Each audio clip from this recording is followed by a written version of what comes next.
What's going on, guys? Planet4 here to bring you guys a brand new video. And today's video, guys, I'm going to be bringing you my budget 3 times Wave of Life structure deck. So basically, I just bought 3 structure decks for 30 bucks. And I basically only use the cards in the structure decks to make this counter fairy deck as best as I could.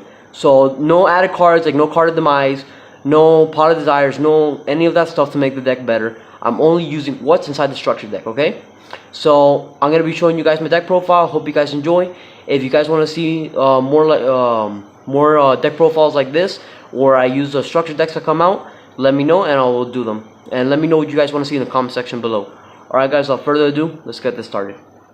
So first, we play 2 Sacred Arc Air Knight Parshath. He's the boss monster of the deck. 1 I think is too little. You could play him at 1 though, but I think 2 is just right. 3 is way too cloggy, but he's really good at 2. And what he does is he special summons himself by banishing 2 the fairies. When I think is when you negate the action of a spell or trap card. So, or monster effect. So he's really good.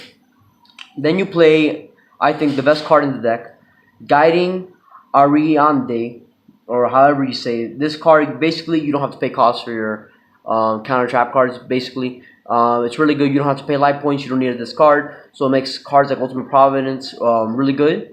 So yeah, this is a really good card for the deck. You gotta play 3 of them. Then you play 3 Bountiful Artemis. This is your main draw engine of the deck.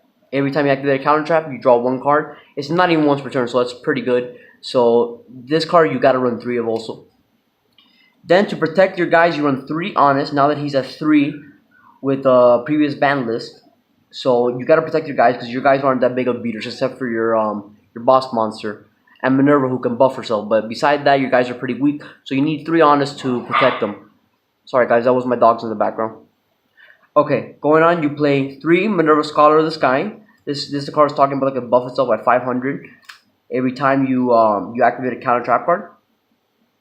And every time like a Sanctuary of the Field is on the field when you activate a counter trap card, you can add a counter trap from your graveyard with a different name, as the different name than the one you activated. So she's really good. Play her at 3. Then you play 2 Power Angel Valkyria. So this card is pretty good. I wouldn't play it at 3. I was testing it at 3, but I found 2 is just fine. You don't want to run that many monsters, even though I do run kind of a couple of monsters. But I just tried cutting it down. I think 2 is fine. Then you play 2 Mightiel, Sage of the Sky. He's really good because you can, if Sanctuary of the Sky is on the field, you can pop a card and you gain 1,000 life points. Then you play 1 Archlord Christian. This card is really good, but it's very specific. You can only have, you have to have exactly 4 light targets in the graveyard. But if you do get that off, it's pretty good when you get it off because no player can special summon. So yeah, this is pretty good. It's like a Vanity's Emptiness. Okay. Then 3 Ties of the Brethren. This card is such a good reprint that came in the structure deck. This card is really good because you can just have 1 of your counter fairies and then boom, pay 2,000 life points and now you have 3. The sad thing about this is that you can't go into your battle phase, but it doesn't really matter because you don't really, your guys aren't that big of beaters. You don't really attack them. What you do in this game, in this deck, is just negate everything your opponent does. So 3 Ties of Brethren, in my opinion, is just really good. Then you have 3 Sanctum of Parshath. This basically acts as a Sanctuary in the Sky, and it's better than Sanctuary in the Sky because Sanctuary in the Sky does like only, you don't take any battle damage from fairies, so it's really bad. This gives you a 300 boost. You can shuffle, well not shuffle, you can put 3 fairies or counter trap cards on the top of your deck in any order. And also your set spell and traps, which is probably the best ability, cannot be destroyed. So they can't Twin Twister you, they can't Cosmic Cyclone you, they can't MST you. So this is really good. They can MST this, but they can't MST your set back over. So run 3 of this. This is really good. Then you just want to run Sanctuary of the Sky because you just gotta have more targets because a lot of cards like Divine Wrath need Sanctuary of the Sky in the field. So this is really good. Just, you know, to have more targets. It's just good to have 4. You could run it at 5 copies, but I think 4 is good enough. Then you have 3 Drastic Drop Off. Just have more counter trap cards. That's the name of the game. When your opponent adds a card to your deck, your hand, boom, discard it. Alright? So if you're not playing against Dark Worlds, I mean, it would be pretty good. Because most decks it's pretty good. So and it's a counter trap card, so that's good. Then you're gonna play 3 Rebirth of Parshath.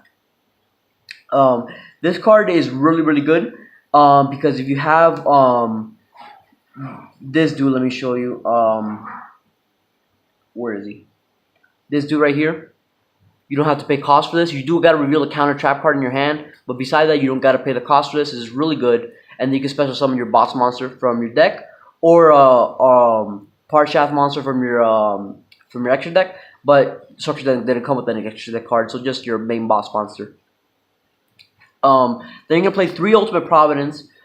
This is really good. Like I was saying, you don't need to pay the cost if you have that monster in the field. So this is really good. Just negate everything. Counter trap cards. Like I said, name of the game. 3 Divine Punishments. This is the best when you have Sanctuary of the Sky. That's why you want to run 4 copies of Sanctuary of the Sky. So this is really good. Not 4 copies, but you know what I mean. 1 Sanctuary of the Sky, and then the 3 the Parshath one that gives you 300 attack. But anyways, this is really good. But you gotta have Sanctuary of the Sky in the field. And then 1 Solemn Warning, because self-explanatory. This is Solemn Warning is a very good card. And obviously it's a once, I can't run more. And finally, 1 Light of Judgment. Not many people play this, but it's a nice tech card that I like to throw in there. You could take it out, put in another Valkyria. But yeah, this is pretty much my deck profile, guys. I hope you guys enjoyed. Like I said, if you guys want to see more of this, just leave it down in the comment section below. I'm Planet 4, and I'll see you guys next time. Goodbye.